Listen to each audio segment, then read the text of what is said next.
Assalamualaikum warahmatullahi wabarakatuh. Selamat datang kembali di channel video ini and Family. Di video kali ini aku pengen bahas alasan kenapa anak nangis. Jadi anak nangis itu, kalau ada anak nangis nih ya, jangan langsung diambil, digendong dan disusuin. Jangan, karena bisa jadi tandanya dia belum lapar. Bisa jadi nangisnya itu karena dia bukan lapar gitu. Apa sih hal-hal yang bikin anak nangis yang paling sering menjadi penyebab atau alasan utama anak menangis? Ini based on my true story ya. Jadi berdasarkan cerita aku setelah aku berpengalaman punya 2 anak. Jadi alasan yang pertama, memang bayi nangis itu karena umumnya dia lapar. Karena kan memang bayi apalagi newborn, dia tuh gampang banget lapar ya karena lambungnya, kapasitas lambungnya tuh masih kecil, sehingga dia proses pengosongan lambungnya menjadi semakin cepat. Apalagi kalau dia minum ASI. ASI itu kayak nutrisi, sehingga beberapa jam atau 2 jam sekali itu makanya kan harus disusuin. Kenapa? Ya karena dia minum ASI yang kayak nutrisi, lambungnya masih kecil, ASInya langsung diserap, sehingga di situ lambungnya cepat kosong dan itu cepat lapar. Yang kedua, yang paling sering lagi itu karena pampersnya penuh atau dia udah pipis atau BAB gitu ya. Nah itu berarti kita cek dulu nih, dia itu sudah pipis atau BAB. Kadang kalau bayi yang newborn, dia tuh kayak ini, kayak suker gitu ya, apa ya bahasa ininya, kayak dia kayak risih kalau dia BAB nggak langsung diganti gitu. Dan kita harus sering-sering cek popoknya, apalagi kalau yang popoknya sampai tembus.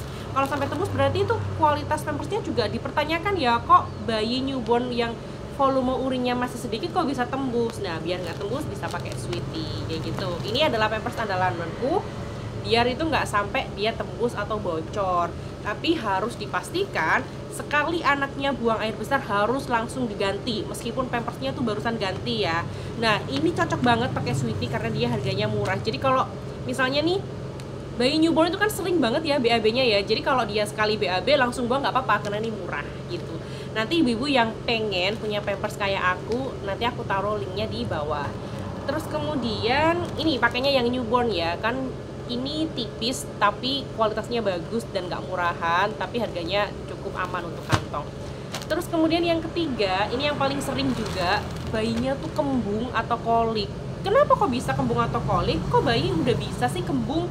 Ya iyalah, kan dia nyusu tuh. Ketika dia menyusu, kemudian menelan ASI, bisa jadi udara itu tertelan sehingga masuk ke saluran pencernaannya. Kita aja nih, coba ibu-ibu ya, habis minum, biasanya kita sendawa kan. Nah, kalau dia nggak bisa sendawa dan nggak disendawakan, atau pas dia habis nyusu langsung tidur, itu bisa udaranya masuk ke lambung dan menyebabkan dia kembung.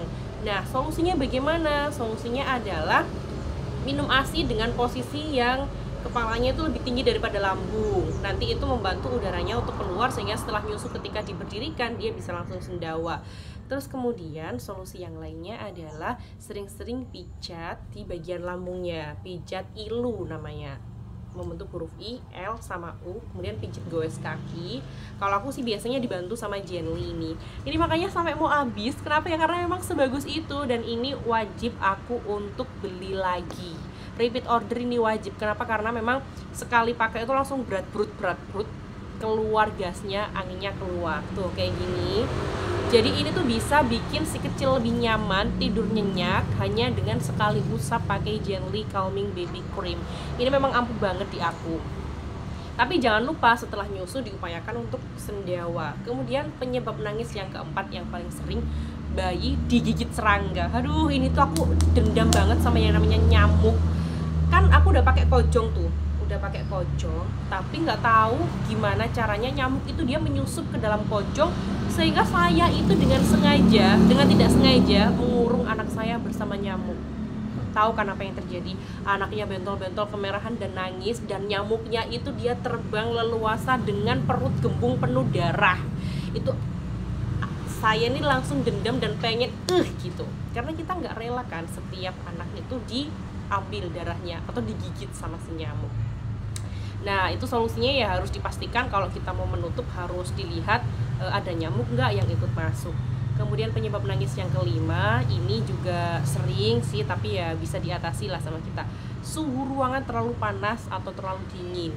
Ketika newborn, ketika pori-pori kulitnya itu belum ada saluran keringatnya, kelenjar keringatnya belum sempurna, dia memang belum bisa mengeluarkan keringat, sehingga bayi itu mudah banget kedinginan gitu ya.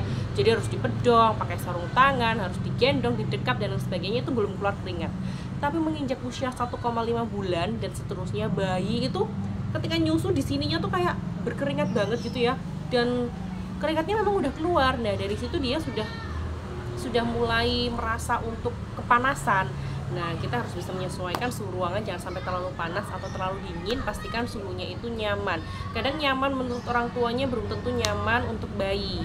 Jadi ngeceknya adalah lihat di telapak kanan dan telapak kakinya. Kalau itu dingin berarti dia mungkin kedinginan.